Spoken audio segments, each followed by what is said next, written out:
I rapidly introduce Franziska Vogel that joined ISAC in October. She comes from Kiel in Germany, where she did all the study meteorology, and then her main interest was on aerosol particles, dust, and big particles. And so she's now taking care of the observation of one of the longest time series that is about the dust bands. So thanks and enjoy. Okay, yeah, thank you, Angela, for the introduction. So, as you may already see in the title today, I would like to show you the life of a dust particle, starting from measurements of desert dust emissions, going towards the dust transport in the atmosphere, and ending how dust can influence the formation of clouds. And already, Angela, I cannot move to the slides. There is a small technical issue because I cannot change my slides.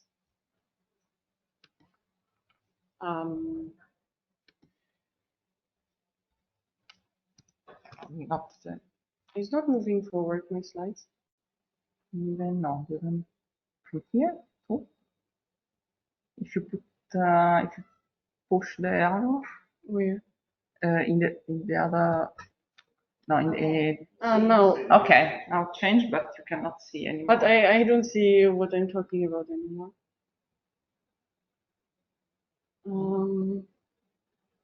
This is a bit of a complicated problem. Push this. No. No.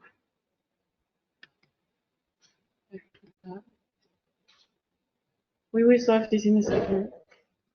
I call better.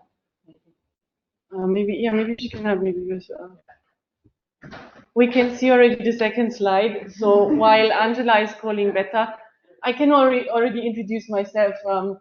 Again, what Angela already briefly did with my background. So I did my university studies from 2013 until 2019 at the Karlsruhe Institute of Technology in Germany, where I obtained my bachelor and my master in science in meteorology.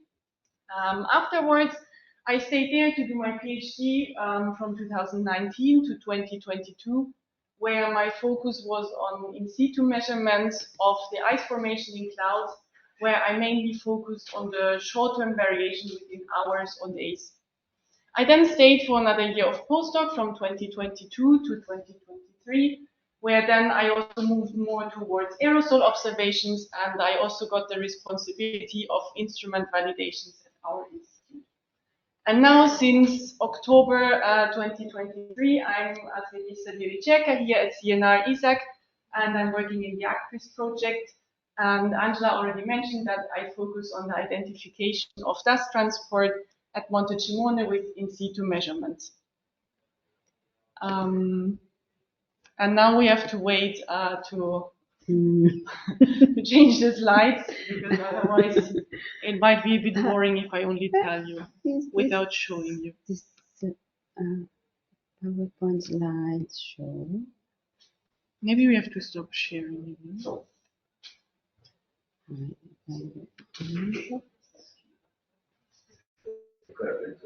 Okay, now it moved. You have just to move this. Okay. You cannot see there. Okay, so is there the chance to show it with the laser pointer? No. I don't know now how to use this laser pointer online. I'm very sorry, so we have to improvise a bit. I try to be as clear as possible when I speak, and for the audience in the room, I can show you what I'm talking about with the stick on the screen. So, desert dust is, as the name said, is emitted from deserts, and I pointed out here in the map the main sand deserts worldwide. And they cover an area of more than 18 million square kilometers in terms of surface, which is 2 times higher than the surface area of Europe. And the annual dust emission from all the deserts together worldwide is up to 5,000 teragram per year, which is a very high amount, and given that it's the most abundant aerosol in terms of mass in our atmosphere. And another important feature to mention here is that dust is among the largest aerosol particles with a diameter larger than 1 micrometer.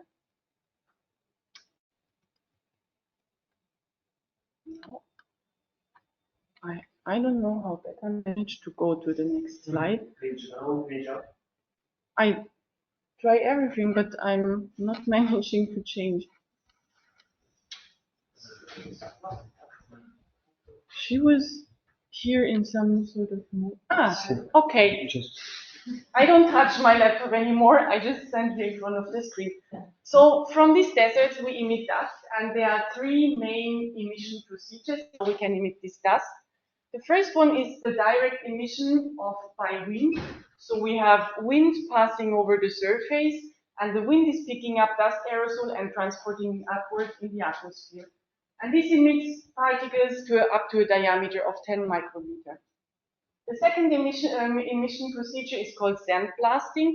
So it means that we have larger sand particles lifted up slightly, they fall back on the ground, and then by falling on the ground, they splash up basically smaller dust particles that are then transported in the atmosphere. And here we can emit dust particles with a diameter up to 100 microns. The third procedure is called disaggregation of impacting particles. So we have either a dust particle that is agglomerated with smaller particles, or we have another aerosol particle where smaller dust particles are agglomerated around. And once this is slightly lifted into the atmosphere and then is dropping down, the agglomerated particle, they just disaggregate and then release the smaller dust particles. And also with this, we can emit particles of a diameter up to 100 microns. So what we do with all these mechanisms is that we increase the particle concentrations of particles larger than 1 micron in the atmosphere. And here I would like to show you results of a campaign. So I joined the J-Wadi campaign, which is called Jordan Wind Erosion and Dust Investigation in 2022 in the Wadi Rum Desert in Jordan. And the main goal was to advance the understanding of the particle size and the mineralogical composition of this emitted dust. Therefore, we measured the dust size distribution, the flux in the first meters after emission, its connection to meteorology, and we analyzed the mineralogical components. And for now, I would only focus on the dust size and the distribution.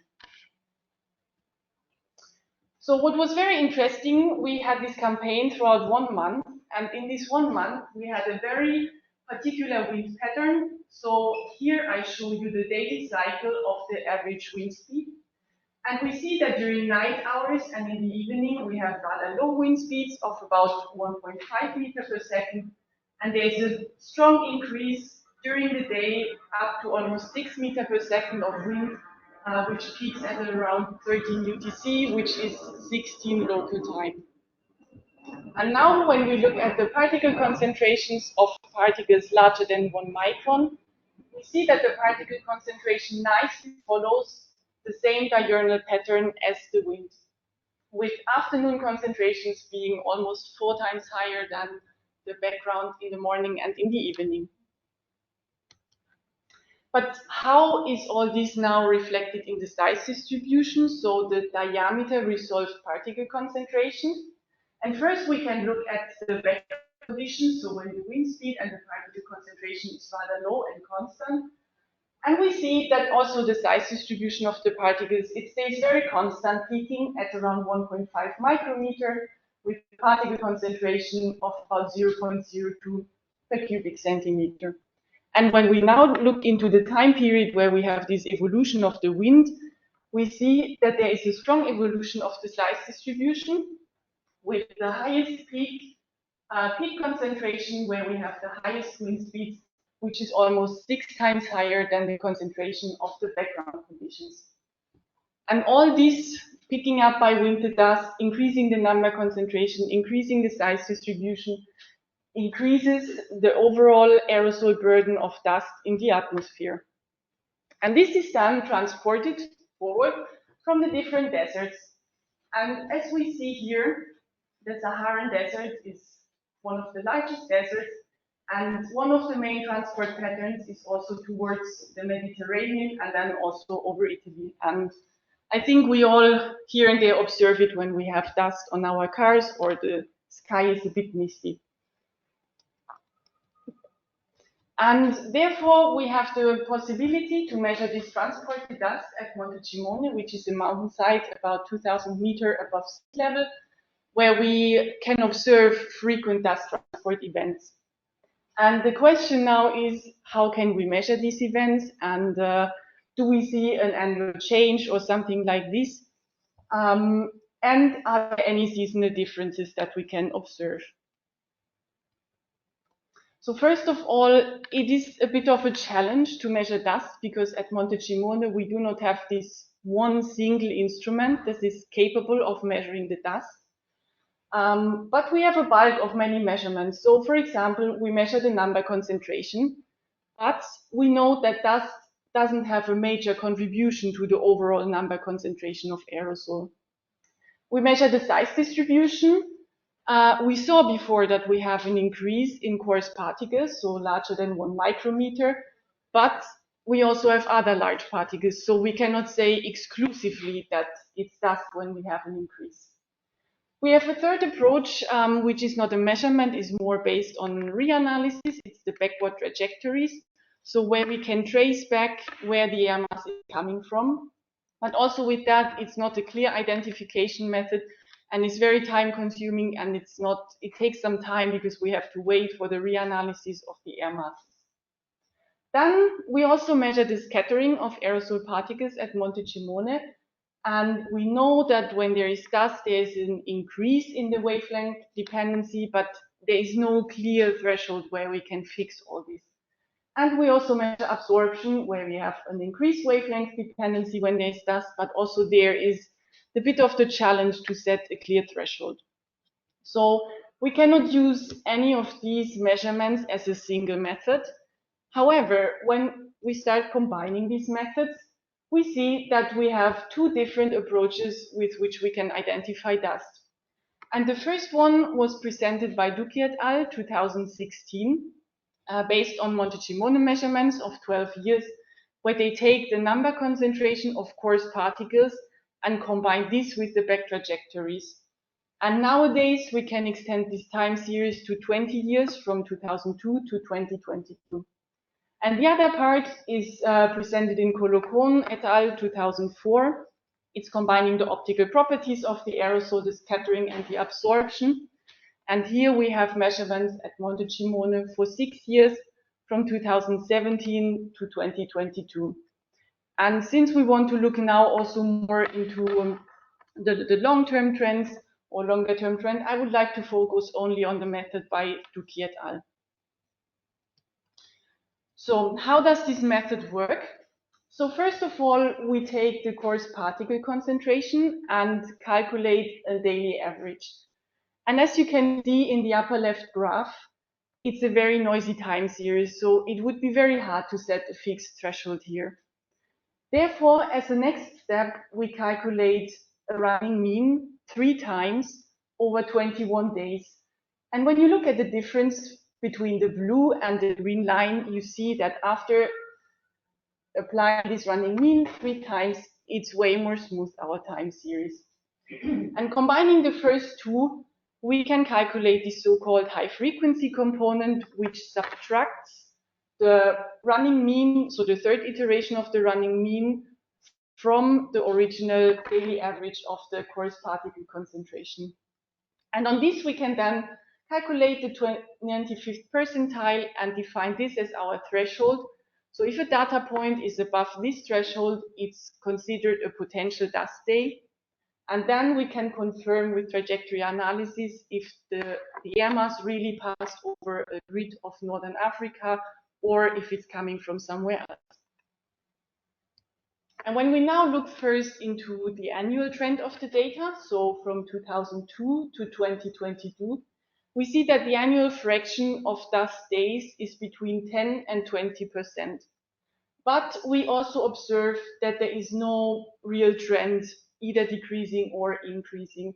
It's more like a scattered variability.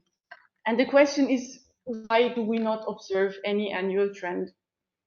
And therefore, I would like to present you 3 points that are more like, it's not fixed, it's more like hypothesis, what could contribute. So first of all, dust originates from a natural source. So we, as humans, we do not have an emission control over this dust, especially when it's coming from a huge area like the Sahara. We cannot choose if dust is emitted or not. The second point is that, so since the Sahara is the main dust source at Monte Cimone, and it's a very old source, so as it exists now is 13,000 years old. So within 20 years, it might be very hard to see any annual trend if the Sahara would change, because it's very, very long. And the third part is that the dust transport is connected to larger atmospheric dynamics, and they might change due to climate change, but maybe not within 1 or 2 years. Maybe this is a larger time scale of maybe 10 years. And if we would manage to extend our time series maybe to 40, 50, 60 years, this could be a time where we might then see some changes. And now when we go from the annual to more a monthly variation, so where we look at the fraction of dust days per month, we see that we have a peak between May and August, with a secondary peak in October and November, and a minimum in January and December. And also here we have to ask ourselves, okay, why do we see this monthly variability in the dust days? And also there it's very speculative, and we're at the very beginning of discussing that. But I was reading in a paper, and I also had in my mind that it could be connected to the position of the so-called inner tropical convergence zone. So for those who might not know, so the inner tropical convergence zone is basically a low pressure band going once around the globe, where the northern and the southern trade winds, they meet, and then they lift upwards air in the atmosphere. And this ITCZ strongly depends or is following the zenith of the sun, meaning that is moving throughout the year north and south.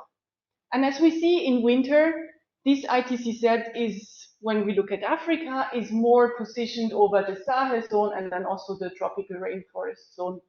So particles lifted there, they're not desertic.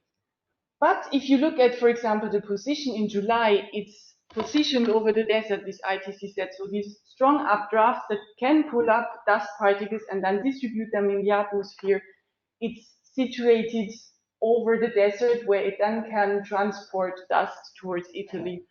And this could be one of the causes why we have higher concentration or higher fractions in summer compared to winter. And as a second point, I put it on the very bottom, there is quite some discussion also in the literature about this Mediterranean cyclone that might rotate and then just pull up dust from the Sahara towards Italy. But especially here, I'm very open for discussion also later. So now we looked into the transport. And once this dust is transported in the atmosphere, it can affect some properties. So one of them, for example, when you look at the lower left, the dust can clearly change the scattering of incoming radiation. So here I have an example picture from a webcam from Sonnenblick Observatory, which is in Austria. And on the left-hand picture, we see clear sky, its background conditions in the free troposphere. And on the right-hand side, we see a strong Saharan dust event, and you see the sky is very orange, so there's a lot of light scattering, and it really looks like the light is dampened. And then following this, when this dust deposits on surfaces, especially in the mountains on snow, we see on the right-hand side that it can change the color of the snow by deposition, and by that it can also change the albedo of the snow or ice surfaces. More upward in the atmosphere, there is not only dust, we can also find some gaseous species, And these gases, they can condense on the dust particles, and by that, dust can lead to the depletion of certain gases. Then furthermore, dust is capable of forming cloud droplets, and by that we can change the cloud albedo, so the cloud gets more dark. We can change the lifetime and also precipitation efficiency. And as a third point, and this is now the last part I want to talk about, is the feature of dust to form ice in clouds, and by that leading to the glaciation, so the freezing or the full freezing of a cloud due to its ice formation capability.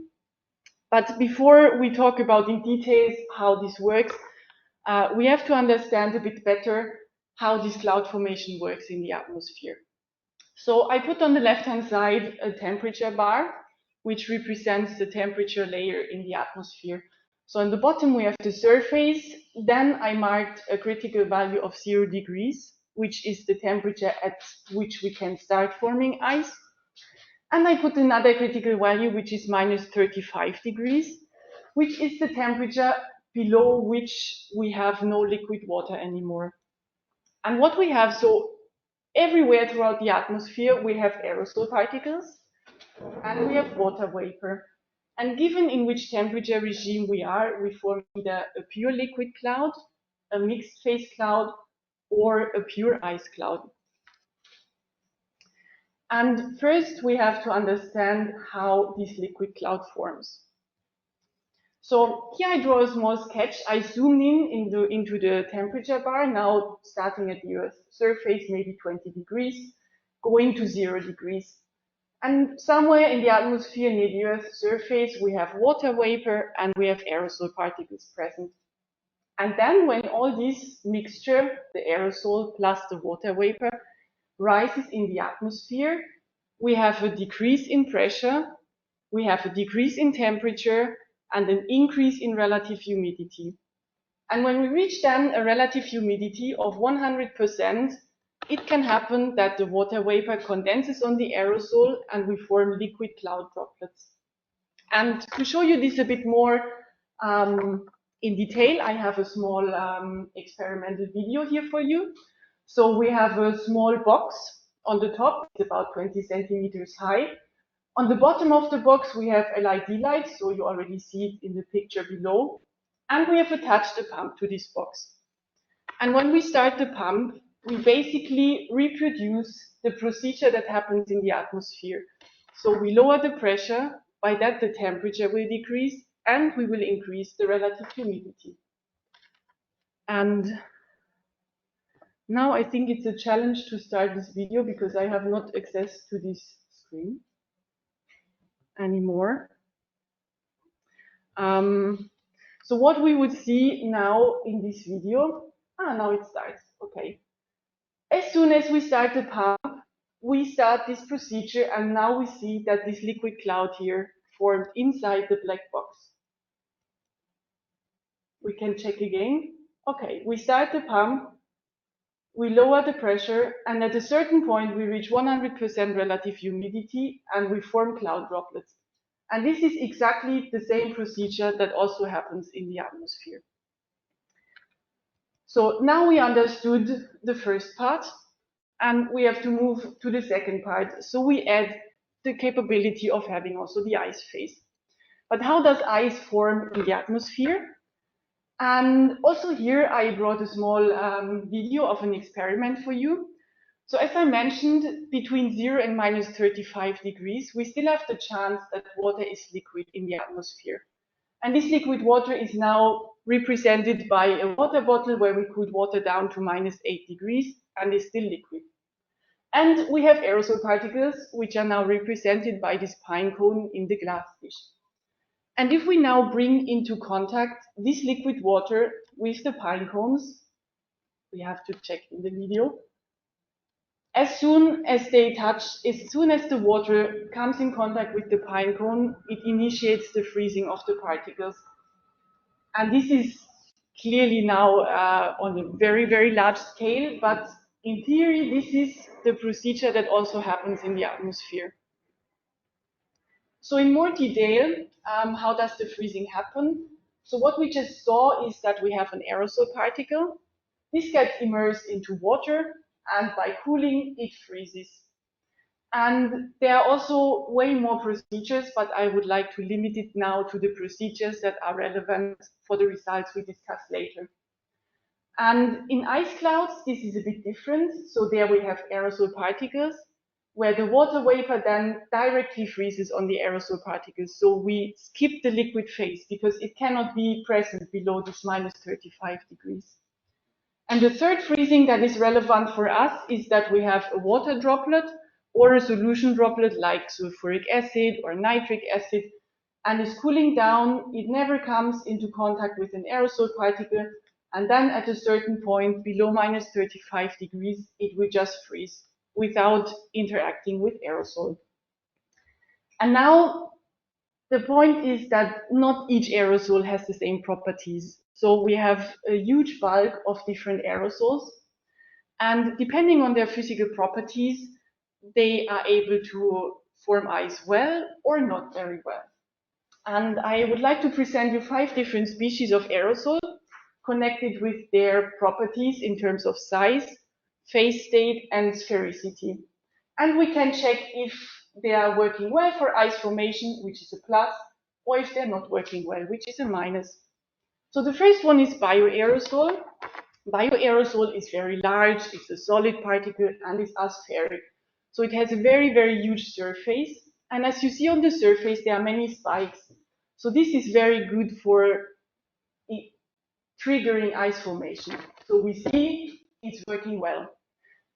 Dust as an aerosol particle, it has the same features. It's large, it's solid, it's aspheric. So also dust is working very well for ice formation. When we now look, for example, at soot, soot is also solid and aspheric, but it's a very small particle. So we have a very small surface on which we can trigger ice formation. And from experiments, we know that between 0 and minus 35 degrees, it's not working very well for ice formation, but above, we observe that it might form ice crystals. Then we have sea salt. It's a bit of a special particle, so it's large, but depending on where it is, it can be solid or liquid. So sea salt is, I mean, you also see it when you boil water for pasta and you put salt inside. The salt is just is soluble. And the same happens when a salt particle gets immersed in the droplet. It's soluble. We have a liquid droplet, so it's spheric instead of aspheric, meaning that in the regime where we can still have liquid water, salt is not forming ice very well. But in the regime where it can stay aspheric and solid, it's forming ice quite well. And the last species are solution droplets. As I said, it can be sulfuric acid or nitric acid. In terms of size, they can be small, they can be large, it doesn't matter, but they're liquid and spheric. And this brings them to the point that they do not freeze very well, and they always follow this path. And for the first, for now we want to focus on dust. And first we look at the dust formation in mixed phase clouds. So on the left-hand side, I put just as a reminder how we form ice in mixed phase cloud. And we analyzed pure dust samples from different source regions, from different deserts. So we had dust from Iceland, from Morocco, from the US, from South Africa, and from Jordan.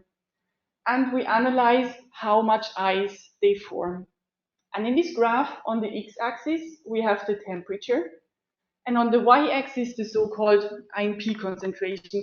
And this tells you how many of the aerosol particles per liter of air are able to form an ice crystal. And when we look, for example, at minus 10 degrees, we see that there are only about 0.01 particles that are capable of forming ice. But then when we move down to minus 25 degrees, we see that there are already 100 particles of dust that can form ice in a cloud. And people who are in the ice formation community that know that 100 is already quite a high number for us. So we have an increase in ice activity just by decreasing the temperature by 15 degrees in 4 orders of magnitude. And what does this mean for clouds? So it means that especially when we add temperatures between -20 and -25, this dust can lead to full glaciation, so full freezing of the cloud. And by this, we change the cloud albedo, so the cloud becomes way more bright. And by forming more ice crystals, we enhance or increase the formation of precipitation. And this is an important process we have to keep in mind. But in the atmosphere, we not always have pure dust like this. We saw that we also have transported dust or mixed dust. And I now summarize the pure dust in all the black symbols. And in yellow, it's mixed dust. And these are atmospheric aerosol samples we took during a Saharan dust event in Germany. And we analyzed them, how ice active they are. And what we observed, which is what is very interesting, that they start freezing at higher temperatures than pure dust. And they have a higher ice activity than pure dust, down to temperatures of -17 degrees. Which means that this mixed dust, it changes the freezing behavior. It might lead to an earlier glaciation of cloud compared to the pure dust. And this is very important because dust is not always pure in the atmosphere. It's always rather mixed than a very pure particle.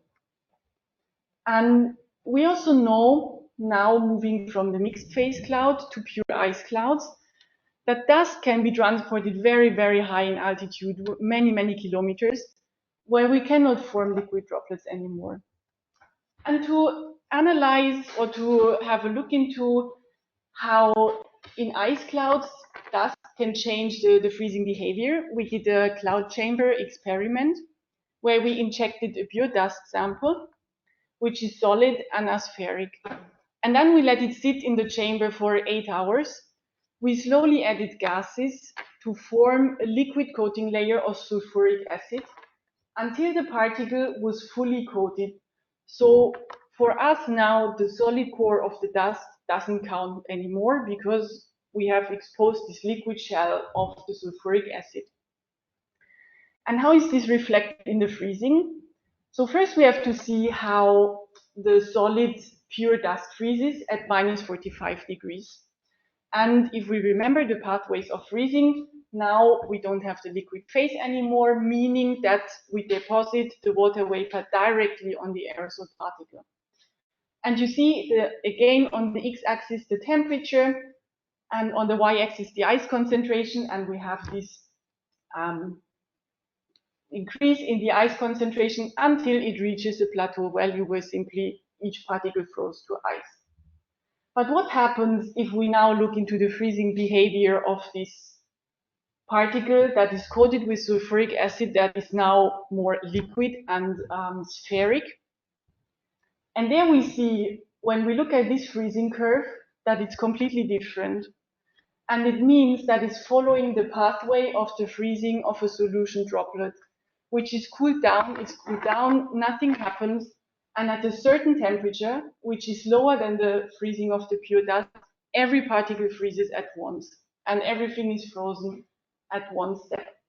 So it means that depending if we have a pure particle or a fully coated particle, we can have a completely different freezing mechanism in the atmosphere.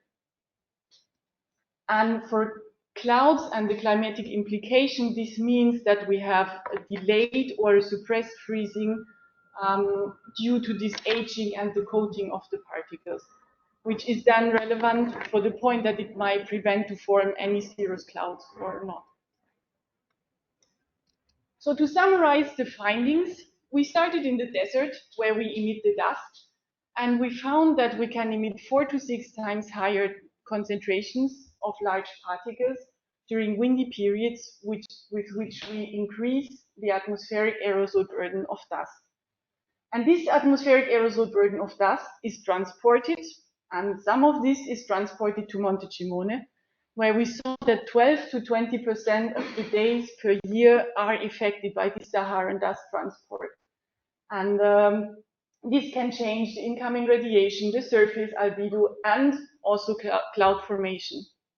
And in the last part, we saw the cloud formation, where we observe that when we have especially mixed dust, it can enhance the formation of mixed phase clouds. This can lead to a full glaciation of cloud. The cloud can reflect less radiation because it becomes way more transparent and we have way more solar radiation going through the cloud compared to a liquid cloud. And as a second step, when we move to the layer of ice clouds, we saw that aged particles, so fully coated dust particles, they can delay or suppress the freezing, and by that we have thinner or less clouds, and we have less reflection of the radiation. So we see that all this, starting from a dust particle, there is a very long chain of reactions that can lead to different processes in the atmosphere. And in the future, we would like to combine the transport with the mixed phase cloud on Monte Cimone by making ice formation measurements on Monte Cimone and to study further and to understand better how this transported dust affects the ice formation in mixed phase clouds. And with that, I would like to thank you, and I'm happy to take suggestions for future work, for current work, or any other questions you have. Thank you.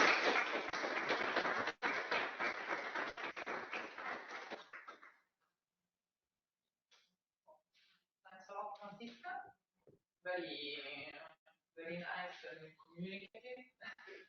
There is a question in the audience here, or by Newton in Paris. Can you hear Angela speaking online?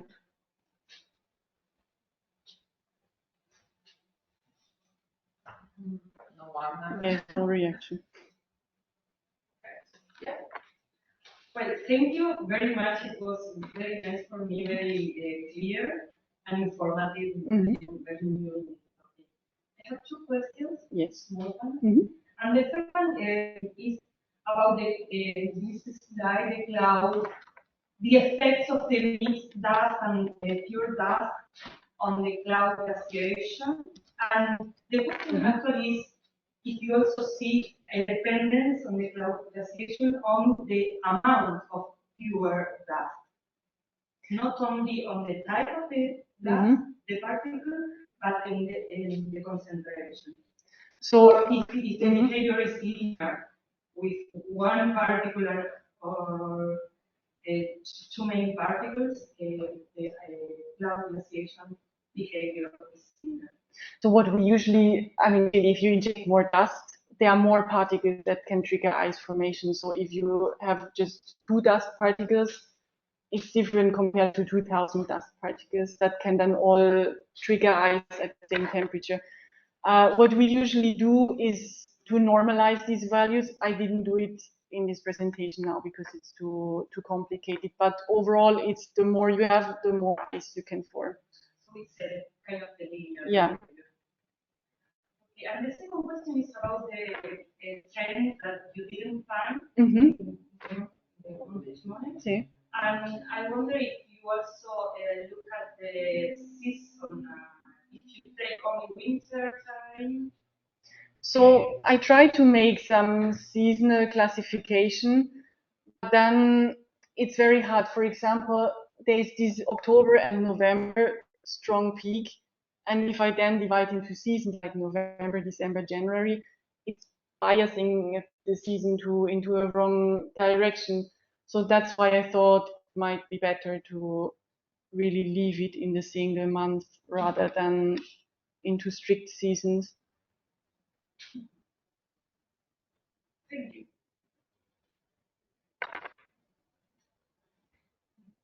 Franziska. Yeah. What do you think? So we saw you like 2 weeks before. Oh, wait. Well, first, there is a question in presence, and then we come back to you for the online question. Okay? Go ahead. Radiation at the ground. So could you combine your method, Buki or Cohen with the radiation? I mean, it's very hard. So if we assume that is clear sky, and dust moving in and then moving out again, it's clear sky, then we could at least consider the dampening of radiation. It also depends on the amount of dust. If it's just a very weak dust event, we might not dampening in the radiation. If it's a very strong event, there is a clear effect on the radiation. So it could be maybe reading of the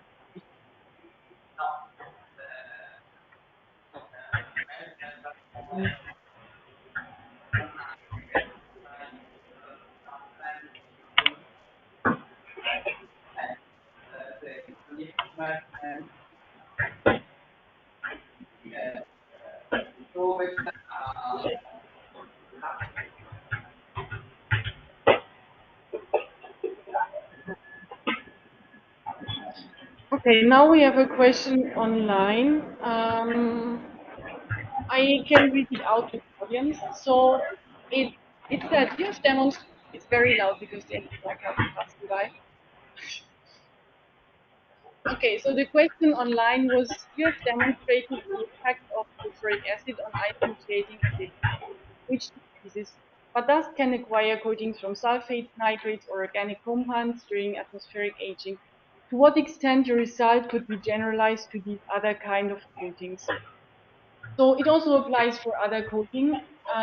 For example, in parallel to this,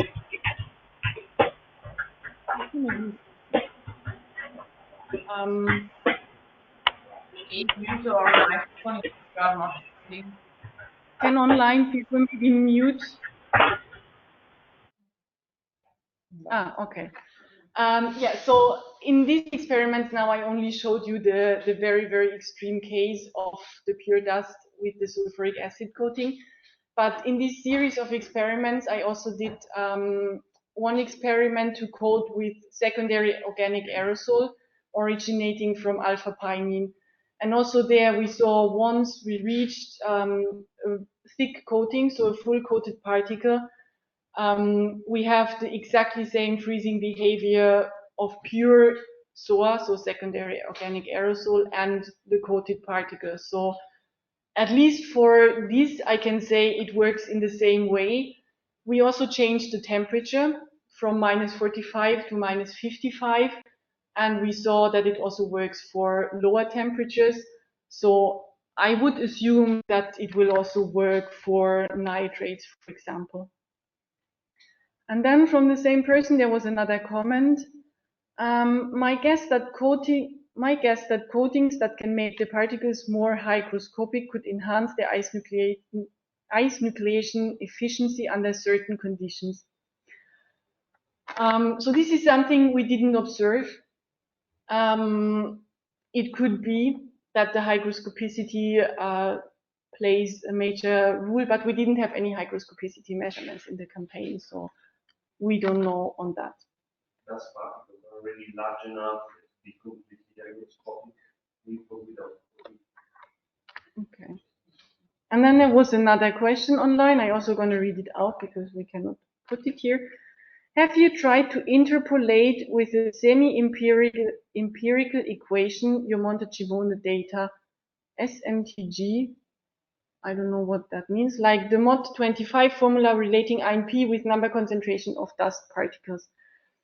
I did not yet try any empirical equations on the Monte-Cimone data for the moment, but I think it's a good idea. I have to look into the literature to see what we could use on that end, for example. Or if you have any suggestions for empirical equations, I'm happy to take these suggestions, so you can either send it in the chat or via email. Maybe that would be useful for me. It's like a parameterization for example, the ice nucleation efficiency of different aerosols and things like that. Are there more questions from the online audience or from the in-presence audience? Can you use any gas spacer to distinguish from dust, marine, field products, or stratosphere in case of transport? Good question. I have to reflect a little bit about in this work that you already mentioned as by Wookie, we had a strong use of ozone because typically when air masses are coming from North Africa, there is a significant increase in ozone, which is due to the fact that basically air masses are coming from lower latitude and North Africa is not typically desert, Sahara Desert is not typically a source of ozone, but also due to the chemical reaction during the interaction of mineral dust with ozone. On the other side, ozone is also a good tracer on the opposite for stratospheric air masses because typically stratospheric air masses are increased in ozone. Maybe it's not completely not unambiguous, how to say.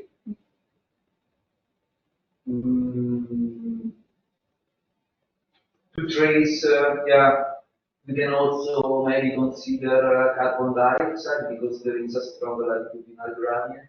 So maybe, especially during summer, this can be also a good tracer to point out transport from North Africa. Generally, also have some mixed air masses, so you can put along the path and counter polluted air. Yeah, yeah, and CO also if a longer lifetime respected ozone. Yes. So I think it depends what is your final goal. Okay. Actually, Okay, you can post another question. For the trend, like you are measuring at a very specific point. So I can imagine that maybe a trend could be different depending on the altitude transport. So the integrated dust concentration all over the atmosphere might give a completely different result or seasonality.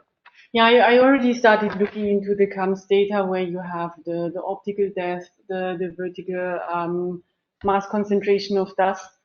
I'm not yet very far with that. So the only thing I tried is to apply the Dookie method on, I think, the mixing ratio of dust. And that went to a bit of misleading results and very false detection of events because basically each minor spike was flagged as an event, which was not the case. So I think there might be some really strong relation to the layer. I also saw, for example, a recent paper published earlier this year from a mountainside in Lazio. I really don't remember the name, Monte Martano. And they were also applying the Dookie method in a bit of a different way to dust. And for example, they observed peaks in winter of dust events and minima in summer, which is completely the opposite of what we observe, which could be due to the location of the mountain. It could be that they applied Dookie method in a bit of a different way. It could be that I think it's at way lower altitude at 1,000 meters, so it's a completely different air mass influence. Maybe they have way more local aerosol coming. You could be right that it's a very space or location specific feature and not a very general feature that we can generalize overall.